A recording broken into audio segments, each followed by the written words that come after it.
I have a confession to make. But first, I want you to make a little confession to me. In the past year, I want you to just raise your hand if you've experienced relatively little stress. Anyone? How about a moderate amount of stress? Who's experienced a lot of stress? Yeah, me too. But that is not my confession. My confession is this: I am a health psychologist, and my mission is to help people be happier and healthier. But I fear that something I've been teaching for the last 10 years is doing more harm than good, and it has to do with stress. For years, I've been telling people stress makes you sick. It increases the risk of everything from the common cold to cardiovascular disease. Basically, I've turned stress into the enemy. But I've changed my mind about stress. And today, I want to change yours. Let me start with the study that made me rethink my whole approach to stress. This study tracked 30,000 adults in the United States for 8 years. And they started by asking people, how much stress have you experienced in the last year? They also asked, do you believe that stress is harmful for your health? And then they used public death records to find out who died. Okay, some bad news first. People who experienced a lot of stress in the previous year had a 43% increased risk of dying. But that was only true for the people who also believed that stress is harmful for your health. People who experienced a lot of stress but did not view stress as harmful were no more likely to die. In fact, they had the lowest risk of dying of anyone in the study, including people who had relatively little stress. Now, the researchers estimated that over the 8 years they were tracking deaths, 182,000 Americans died prematurely, not from stress, but from the belief that stress is bad for you. That is over 20,000 deaths a year. Now, if that estimate is correct, that would make believing stress is bad for you the 15th largest cause of death in the United States last year, killing more people than skin cancer, HIV, AIDS, and homicide. You can see why this study freaked me out. Here I've been spending so much energy telling people stress is bad for your health. So this study got me wondering, can changing how you think about stress make you healthier? And here the science says yes. When you change your mind about stress, you can change your body's response to stress. Now, to explain how this works, I want you all to pretend that you are participants in a study designed to stress you out. It's called the social stress test. You come into the laboratory, and you're told you have to give a 5-minute impromptu speech on your personal weaknesses to a panel of expert evaluators sitting right in front of you. And to make sure you feel the pressure, there are bright lights and a camera in your face, kind of like this. And the evaluators have been trained to give you discouraging nonverbal feedback, like this.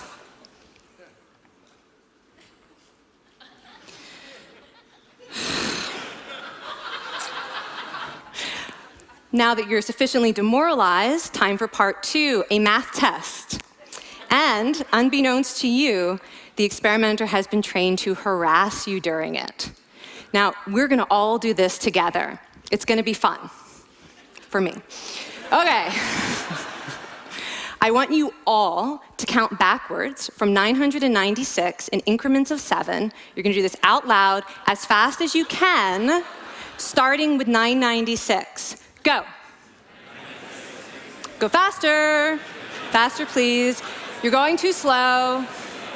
Stop, stop, stop, stop. That guy made a mistake. We're gonna have to start all over again. You're not very good at this, are you? Okay, so you get the idea. Now, if you were actually in this study, you'd probably be a little stressed out. Your heart might be pounding, you might be breathing faster, maybe breaking out into a sweat. And normally we interpret these physical changes as anxiety or signs that we aren't coping very well with the pressure. But what if you viewed them instead as signs that your body was energized, was preparing you to meet this challenge? Now, that is exactly what participants were told in a study conducted at Harvard University. Before they went through the social stress test, they were taught to rethink their stress response as helpful. That pounding heart is preparing you for action. If you're breathing faster, it's no problem. It's getting more oxygen to your brain. And participants who learned to view the stress response as helpful for their performance, well, they were less stressed out, less anxious, more confident.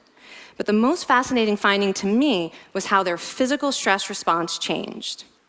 Now, in a typical stress response, your heart rate goes up and your blood vessels constrict like this. And this is one of the reasons that chronic stress is sometimes associated with cardiovascular disease. It's not really healthy to be in this state all the time. But in the study, when participants viewed their stress response as helpful, their blood vessels stayed relaxed like this. Their heart was still pounding, but this is a much healthier cardiovascular profile. It actually looks a lot like what happens in moments of joy and courage. Over a lifetime of stressful experiences, this one biological change could be the difference between a stress-induced heart attack at age 50 and living well into your 90s.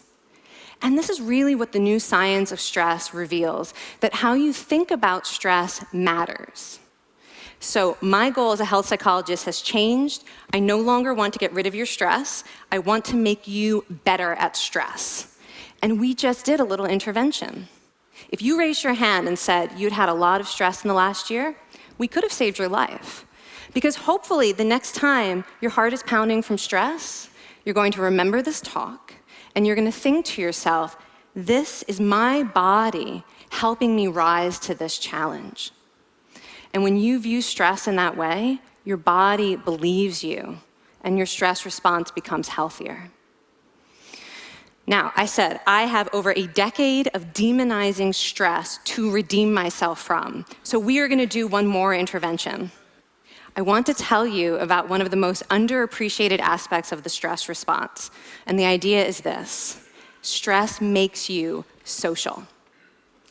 To understand this side of stress, we need to talk about a hormone, oxytocin. And I know oxytocin has already gotten as much hype as a hormone can get. It even has its own cute nickname, the cuddle hormone, because it's released when you hug someone. But this is a very small part of what oxytocin is involved in.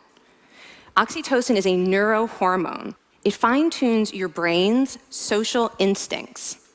It primes you to do things that strengthen close relationships. Oxytocin makes you crave physical contact with your friends and family. It enhances your empathy. It even makes you more willing to help and support the people you care about.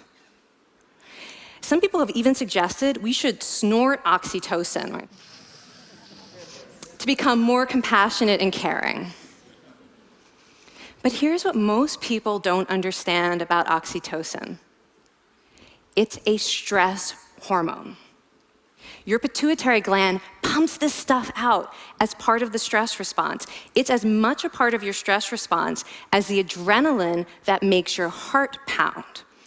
And when oxytocin is released in the stress response, it is motivating you to seek support.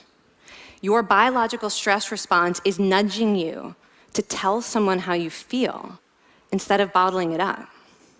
Your stress response wants to make sure you notice when someone else in your life is struggling so that you can support each other. When life is difficult, your stress response wants you to be surrounded by people who care about you. Okay, so how is knowing this side of stress going to make you healthier? Well, oxytocin doesn't only act on your brain, it also acts on your body. And one of its main roles in your body is to protect your cardiovascular system from the effects of stress. It's a natural anti-inflammatory. It also helps your blood vessels stay relaxed during stress. But my favorite effect on the body is actually on the heart. Your heart has receptors for this hormone. And oxytocin helps heart cells regenerate and heal from any stress-induced damage. This stress hormone strengthens your heart. And the cool thing is that all of these physical benefits of oxytocin are enhanced by social contact and social support. So when you reach out to others under stress, either to seek support or to help someone else, you release more of this hormone, your stress response becomes healthier, and you actually recover faster from stress. I find this amazing that your stress response has a built-in mechanism for stress resilience. And that mechanism is human connection. I want to finish by telling you about one more study. And listen up, because this study could also save a life. This study tracked about 1,000 adults in the United States, and they ranged in age from 34 to 93. And they started the study by asking, how much stress have you experienced in the last year? They also asked, how much time have you spent helping out friends, neighbors, people in your community? And then they used public records for the next 5 years to find out who died. Okay, so the bad news first. For every major stressful life experience, like financial difficulties or family crisis, that increased the risk of dying by 30%. But, and I hope you are expecting a but by now, but that wasn't true for everyone. People who spent time caring for others showed absolutely no stress-related increase in dying, 0. Caring created resilience. And so we see once again that the harmful effects of stress on your health are not inevitable. How you think and how you act can transform your experience of stress. When you choose to view your stress response as helpful, you create the biology of courage. And when you choose to connect with others under stress, you can create resilience. Now, I wouldn't necessarily ask for more stressful experiences in my life, but this science has given me a whole new appreciation for stress. Stress gives us access to our hearts. The compassionate heart that finds joy and meaning in connecting with others. And yes, your pounding physical heart working so hard to give you strength and energy. And when you choose to view stress in this way, you're not just getting better at stress, you're actually making a pretty profound statement. You're saying that you can trust yourself to handle life's challenges. And you're remembering that you don't have to face them alone. Thank you. Thank you.